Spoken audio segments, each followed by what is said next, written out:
శరణం శరణం నీ చరణం శరణం నీ చరణం శరణం నీ చరణం ఇదిగో దేవా నా జీవితం ఆపాదమస్తకం నీకంకితం ఇదిగో దేవా నా జీవితం ఆపాదమస్తకం నీకంకితం.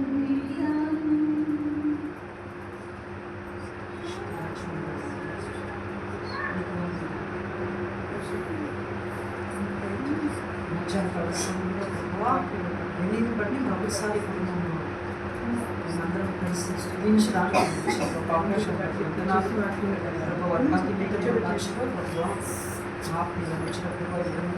కనపరిచిన తర్వాత ఏదైనా జరగాలన్నప్పుడు పెట్టి సంకల్పాన్ని నెరవేరుస్తున్నాను. ఏదైనా ప్రభావం నేను కనపరచకుండా నీ నామం కీర్తించుకుంటాను, చెల్లించుకుంటాను. మేమేమీ చేయలేదు ఇచ్చిన గొప్పైన సమయాన్ని యేసు మీరు నడిపించుకోండి.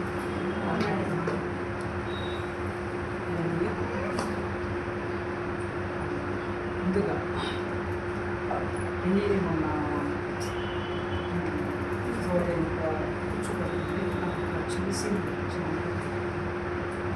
ఎక్కడికో ప్రేయర్కి వెళ్ళాలి. ఆ ప్రేయర్ మిస్ అయింది.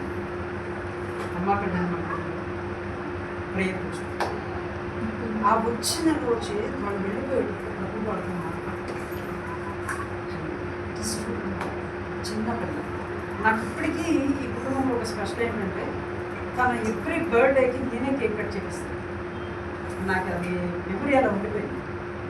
చిన్నప్పటి నుంచి ప్రతి బర్త్డే అది ఒకసారి కుదిరిన సందర్భాలు ఉన్నాయి, కుదరని సందర్భాలు ఉన్నాయి. ఎట్టి పరిస్థితుల్లో కేక్ కటింగ్ మటుకు చేపించేది లేదు, అది ఫిక్స్ అయింది.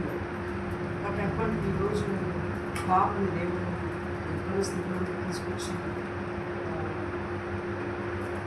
దేవుడు ఆ బిడ్డ కొరకు ఉన్న ప్రతి ప్రణాళికను నెరవేర్చడానికి ఒక బృందాన్ని రెడీ చేసినట్టు దేవుడిని మనస్ఫూర్తిగా కనపరుస్తున్నాను. ఆ కుటుంబం ఎంత ఆనందంగా ఉందో, ఎలా అంటే వినీకి ఒక కోటి పిల్లలు అఫ్కోర్స్ అయితే 1 year పెద్దగా ఉంటుంది. ఎందుకంటే ఇద్దరు ఒకే చోట కూర్చొని వాళ్ళిద్దరిని ఎప్పుడు ఒకే చోట చూసి చూసి చూసి చూసి ఈరోజు నాకు ఇంకా చిన్నోళ్ళకి పడుతున్నాడు పాప. దేవుడు ఒక స్టేజ్కి తీసుకొచ్చేసి. సో నేనేమంటున్నానంటే మన పిల్లలు ఎదుగుతున్నప్పుడు మనం గమనించాల్సింది, దేవుడు పిల్లల్ని పెద్ద చేస్తున్నాడు ఒకటే కాదు, ఆ చిన్న స్టేజ్ నుంచి పెద్దగా అవుతున్న వరకు కూడా దేవుడు వారితో పాటు ఎటువంటి ఆశీర్వాదాన్ని ఇస్తున్నాడు అనేది నేను గుర్తుపెట్టుకోవాలి. ఎందుకంటే నా ప్రార్థన అంటే ఎవరెంత నమ్ముతారో నాకు తెలియదు, కానీ అక్కడికి నా ప్రార్థన అంటే అంత దృష్టి పెట్టి నాకు తెలుసు. తను రాత్రి 10:30 అక్కడ నాకు కాల్ చేసి మాట్లాడాను. అక్కడ బయట మీరు ప్రార్థన స్టార్ట్ చేస్తేనే నేను ఏదైనా చేస్తాను, అలా పట్టుకొని కూర్చుంది. సో నేనేమంటున్నానంటే ఇది వ్యక్తులను కనపరచడం కాదు, ప్రభువు మీద మనం ఫోకస్ పెట్టినప్పుడు ప్రభువు ఖచ్చితంగా మనల్ని దీవిస్తాడు అనడానికి కుటుంబం ఉదాహరణ. ఒక ఉదాహరణ నాకు తెలుసు. అక్క ఎంత కష్టపడాలి, ముందు దాచుకోదు, ఎంత కష్టపడాలో అంత కష్టపడ్డాను. 100కి 200% కష్టపడ్డాను. మీకు బాగా తెలిసిన విషయం. ఒక సందర్భంలో ఒంటి చేత్తు ఇంటికి నెల లాక్కొచ్చిందో నాకు తెలుసు. కోవిడ్ టైంలో కూడా ఎలాగ కష్టపడ్డానో నాకు తెలుసు. అంటే నీకు నేను అన్నం తక్కువ చేసి మాట్లాడుతున్నాను. కుటుంబం అన్నాక భార్యాభర్తలు ఇద్దరు సమానం. ఓకే, అన్న కూడా ఎంత కష్టపడ్డారు నాకు తెలుసు. ఆయన కోవిడ్ టైంలో నైట్ డ్యూటీలు చేసిన సందర్భాలు కూడా నాకు తెలుసు. ఇక్కడ నేను ఎవరిని తక్కువ పెట్టి మాట్లాడుతున్నాను. నాకు ఒకటి చెప్తున్నాను, కుటుంబం అంటే ఇద్దరు కలిసి లాక్కెళ్ళిపోవాలన్నది. నేను అక్క వాళ్ళ ఫ్యామిలీలో చూశాను, తర్వాత సునీతమ్మ వాళ్ళ ఫ్యామిలీలో చూశాను. అలా లాక్కెళ్ళిపోవాలి. సో నేను ఏమంటున్నానంటున్నా, ఈ ఇటు తిరిగే లోపల పాపకి 11 ఏళ్ళు అక్క 12 ఏళ్ళు వచ్చేసాయి. రినీని చూసినప్పుడల్లా నేను జ్ఞాపకం చేసుకునేది అమ్మ కళ్యాణ పడడానికి తీసుకొచ్చినప్పుడు 2 ఏళ్ళు పిల్ల. 3వ బర్త్డే నేనే కట్ చేయించాను. అక్కడి నుంచి ప్రతి సంవత్సరం నాకు తెలుసు. నేను ఎందుకు ఇవన్నీ గుర్తు చేస్తున్నానంటే ఇవన్నీ దేవుడిచ్చిన కృపాక్షేమ దినములు. ఆ దినములన్నింటినీ జ్ఞాపకం చేసుకున్నాం కాబట్టి ఈరోజు ఇక్కడ మధ్యాహ్నం 2:30 అయినా 3 అయినా మనం దేవుని సన్నిధిలో కూర్చొని ఈరోజు ఆయన తెలుసుకుంటున్నామంటే బిడ్డను మాత్రమే చూడకండి, ఆ బిడ్డ మీద ఉన్న దేవుని కృపను చూడండి అని చెప్తుంది. ఆయన మా బాగున్నాడు. ఒకసారి కీర్తన గ్రంథం 127 3వ వచనం చూడండి.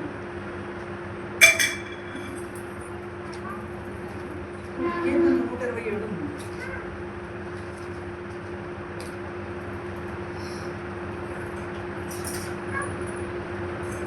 మీరు 127 కుమారులు యెహోవా అనుగ్రహించు స్వాస్యము గర్భఫలము ఆయన ఇచ్చు బహుమానమే. ఇంగ్లీష్ బైబిల్ ఇంకా క్లియర్ పెట్టుకుంటే fruit of the womb is the gift of God. Fruit of the womb is the gift of God. కుమారుల గురించి పైన చెప్పేశాడు. కింద చెప్పబడిన ఈ ఫ్రూట్ ఆఫ్ ద వూమ్ ఎవరంటే ప్రభు ఏర్పాటు చేసిన బిడ్డ. హల్లెలూయా. ప్రభు ఏర్పాటు చేసిన బిడ్డ. తను ఎవరంట? ఇది మగ పిల్లలకి దేవుడు చెప్పలా. ఎవరికి చెప్పాడు? ఆడపిల్లలకు చెప్పాడు. Your gift from God. Hallelujah. Your gift from God. ఎందుకు ఈ మాట ప్రభువు మాట్లాడినాడో ఒకసారి మనం గమనిద్దాం. నేను ఒక 5 నిమిషాలు ముగిస్తాను. ఒక 5 నిమిషాలు చాలా జాగ్రత్తగా గమనించండి. ప్రభువు సృష్టిని చేసినప్పుడు పెట్టిన 3 డిగ్రీలు ఉన్నాయి. ఒకటి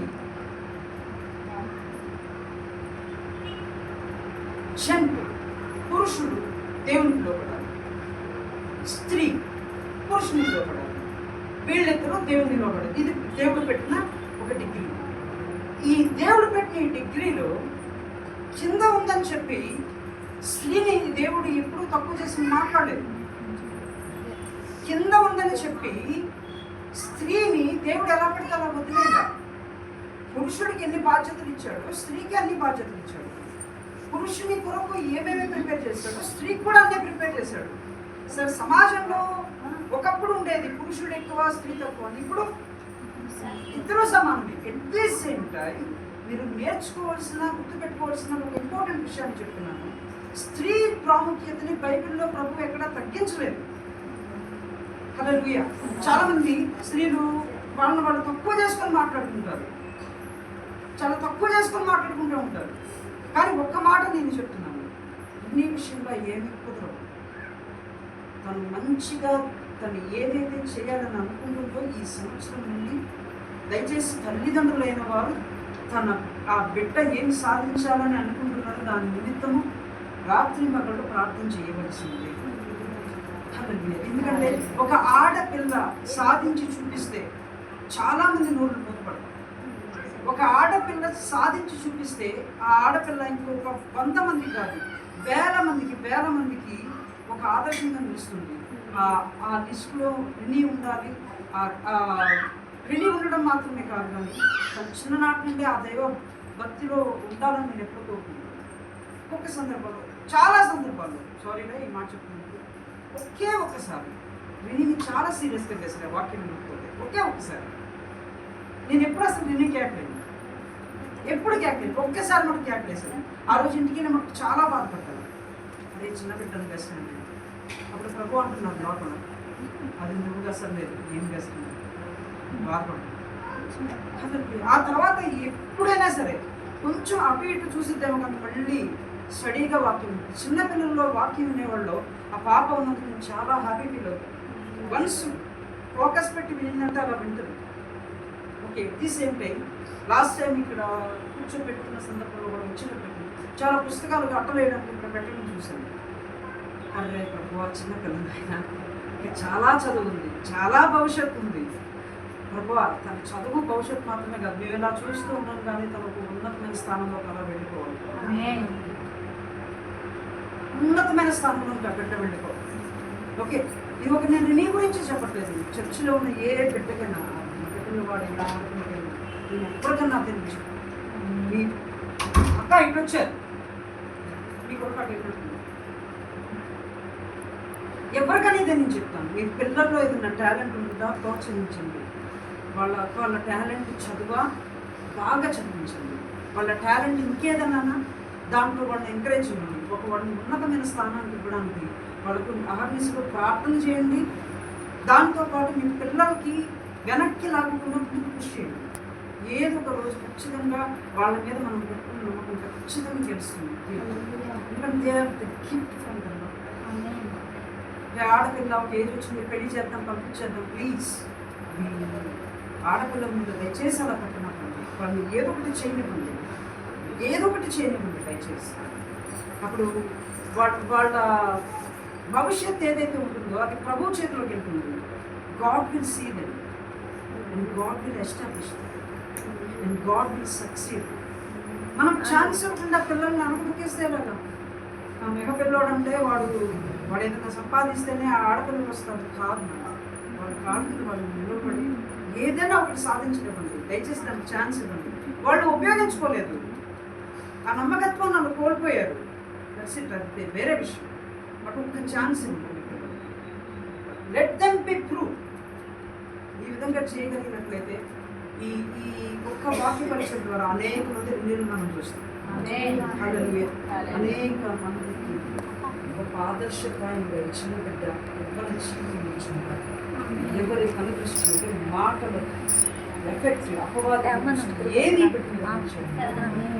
ఏ ప్రాతిపదికన ఈరోజు ఈ స్వార్థ పరిచయం కానీ లేకపోతే కుటుంబంలో మీటింగ్ కానీ కుటుంబ పరిస్థితి బిడ్డలందరూ వచ్చి ఏర్పాటు చేయబడిన ఈ యొక్క కూటమి కానీ అంత సమస్తము సకల మహిమ ఘనత ప్రభావము నా దేవునికి ఏర్పాటు చేయబడినటువంటి కారణమైన ఈ చిన్న బిడ్డ మీద ఆయన కనుదృష్టి దీవెన ఆశీర్వాదం నిత్యము నిలిచిందా.